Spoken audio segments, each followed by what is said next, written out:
We've got some unfortunate news about our superstar Maxx Crosby. A few days ago, it was announced that he's out for the rest of the season due to an ankle injury. He's going to need surgery, which officially ends his season. We'll dive into this and cover a couple of other updates as well. Plus, the Raiders have a big game tonight on Monday Night Football against the Atlanta Falcons. Let's jump right into it. Maxx Crosby shared the news himself on Twitter, explaining exactly what happened. He mentioned that this is the second time he's dealing with an ankle injury. The first time was earlier this season during a game against the Baltimore Ravens. He got rolled up on, suffered a high ankle sprain, but fought through it. That's just who Maxx Crosby is. He's tough, determined, and never gives up. Unfortunately, this past week he got cut blocked again, which led to another injury to his ankle. At this point, Maxx has decided to have surgery, and honestly, I think it's the right decision. Here's the thing, if Maxx Crosby really wanted to, he could play the next 4 or 5 games. He could push through and finish the season, but he wouldn't be at 100%, and playing through it could risk his long-term health. It just doesn't make sense. Getting surgery now allows him to heal properly and recover faster during the off-season. If he gets the surgery this week, he'll likely need about 5 to 6 weeks to recover, and by then, the season will be over. Once Maxx Crosby gets his surgery and recovers, he'll be ready to hit the ground running for the off-season program and prepare for next year. Now let's be honest. The Raiders are a good football team. Sure, our coaching has been a mess, and our quarterback situation hasn't been great. But outside of that, we have some really solid pieces to build around. For starters, we've got Brock Bowers, who's arguably the best tight end in the NFL, and Michael Mayer, who's better than a lot of starting tight ends on other teams. Having 2 solid tight ends is a huge advantage. We also have talented receivers like Jacoby Myers and Trey Tucker, who's been impressive. Plus, Sincere McCormick has shown flashes of being a solid player. On the offensive line, Jackson P. Johnson is already a top 5 center, and Colton Miller is a top 10 to top 15 tackle. So when you look at the offense, the pieces are there. We just need to add a few more players, like a strong running back, and most importantly, get a good coach. At this point, the smartest thing for the Raiders to do is focus on the future. We need our key players to stay healthy and get ready for next season. Any win from here on out doesn't really matter. Let's be honest, it's meaningless. Some people might even say the Raiders are tanking this season, and I wouldn't be surprised if that's true. There's a reason for it. For example, reports are now coming out that the Raiders are expected to start quarterback Desmond Ridder tonight against the Falcons. Adam Schefter officially reported this, so it's clear the Raiders might already be looking ahead to the future. Aiden O'Connell is listed as questionable for tonight's game and is expected to go through a pre-game workout to see if he can play. But for now, it looks like Desmond Ridder will be the starter. Honestly, I'm not surprised. I mentioned this in my video a few days ago. I don't think Aiden O'Connell will play much, if at all, for the rest of the season. In fact, I think we're going to see Desmond Ridder for most of the remaining games, and I wouldn't be shocked if we get a glimpse of Carter Bradley too. I'm actually hoping we see Bradley out there at some point because I want to see what he brings to the table. Now, tonight's game is interesting because Desmond Ridder will be starting against the team that drafted him, the Falcons. That's a storyline worth keeping an eye on. At this point, though, it's hard to ignore that any win for the Raiders feels meaningless. And to add another layer to this conversation, we got some important news earlier today about Penn State quarterback Drew Aller. Drew Aller informed Penn State's coaching staff that he plans to return for his final year of college. This is huge because it weakens the upcoming NFL quarterback class. Quarterbacks are dropping out of the draft picture. Drew Aller, who many believed could be the best quarterback in this class and possibly the #1 overall pick, is staying in school. Another name, Miller Moss, was benched and has transferred, making it unlikely he'll enter the draft. Drew Aller staying in school makes a lot of sense. Even if he wouldn't have been the #1 pick this year, he likely would have been a top 3 quarterback and an easy top 10 draft selection. By returning to college, he gives himself a chance to come back next year and solidify himself as the #1 overall pick. But for the Raiders, this news highlights a bigger problem. The quarterback class for this year is getting weaker. That's something we'll need to keep an eye on as the offseason approaches.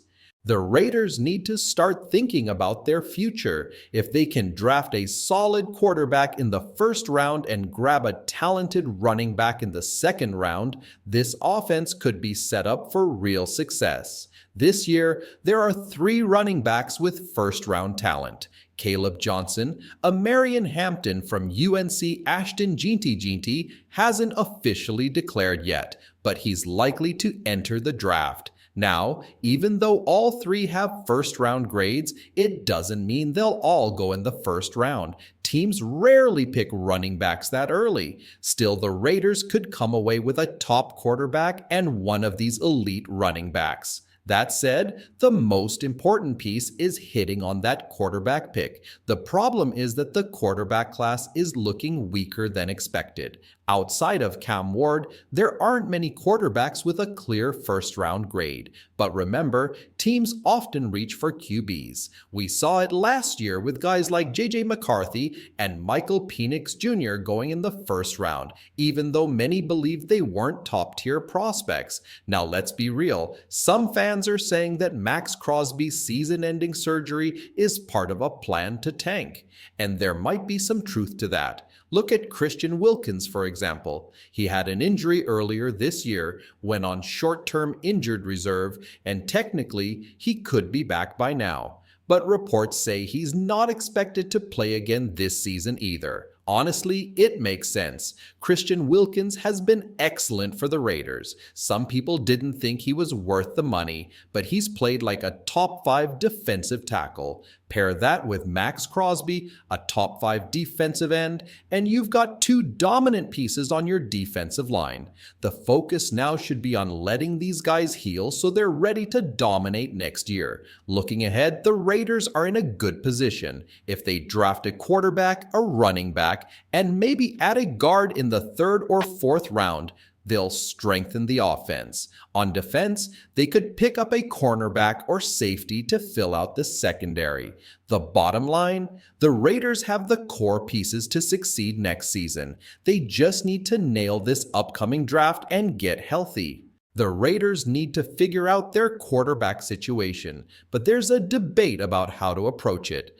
If the Raiders win one more game and drop to something like the 7th overall pick, it might not make sense to take the second best quarterback in this draft class. Some people think it would be smarter for the Raiders to pass on a QB in the first round and wait for guys like Jackson Dart or Dillon Gabriel in the second round. Both of them have solid potential, and taking a quarterback later could let the Raiders grab the best player available in the first round. For example, what if the Raiders take someone like Travis Hunter, the recent Heisman Trophy winner, or Malachi Starks, one of the top safeties in this class? Maybe even add a tackle or another key position. This strategy worked last year when the Raiders picked Michael Mayer, one of the best tight ends, and Jackson P. Johnson, a top center. Both were arguably the best players on the board when the Raiders picked, and both are already playing at a top 5 level in their positions. The best player available approach could make sense again. Then in the second round, the Raiders could go after quarterbacks like Jalen Milroe Jackson, Dart Dillon Gabriel, or even Brady Cook, a rising name among QB prospects. Brady Cook, for example, is highly regarded by Coach Scott Phillips, the director of the Hula Bowl. He's talked about Cook's experience playing in the SEC, where he faced some of the best competition in college football. Cook and guys like Milroe and Dart may not have eye-popping stats, but they have experience winning games at programs like Alabama, Missouri, and Ole Miss. You can't ignore that. Playing in the SEC means these quarterbacks are tested against top-tier defenses week after week. At the same time, teams have to be careful not to overlook talent. Sometimes players who don't shine in college can still surprise everyone. For example, people look at guys like Brock Purdy, who wasn't a college star at Iowa State, but he's now leading his team to success in the NFL. One big thing to remember is that coaching can make or break a quarterback. Look at guys like Brock Purdy. He wasn't a star in college, but the right coaching turned him into a key player in the NFL. The Raiders might follow a similar approach. With Tom Brady potentially having a say in decisions, there's a chance the team could gamble on a quarterback in the later rounds, maybe the 5th, 6th, or 7th round. But for that to work, the coaching staff has to be solid and capable of developing these players.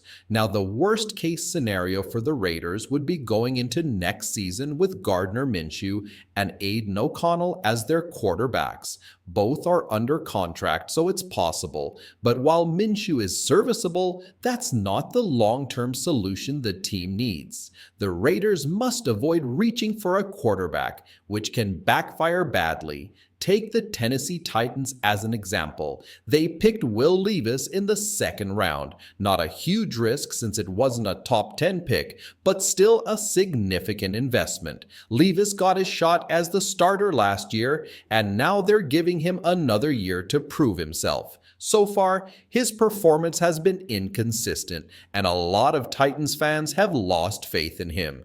If the Titans also decide they're out on Will Levis, they're in a tough spot. Here's why. They won't have a top 10 pick, which means they'll miss out on the best quarterbacks in the draft. They'll have to either reach for another QB or settle for someone in free agency, a backup or a journeyman QB. This is the trap the Raiders have to avoid. Picking the wrong quarterback can set a team back for years, and the Titans' current struggles are a perfect example of that. For the Raiders, the smartest move right now is not to reach for a quarterback. Teams often make the mistake of picking a QB too early just because of hype, and that can be a disaster. Right now, everyone has their opinions. Some say Shedeur Sanders is the best quarterback in this draft. Others argue it's Cam Ward.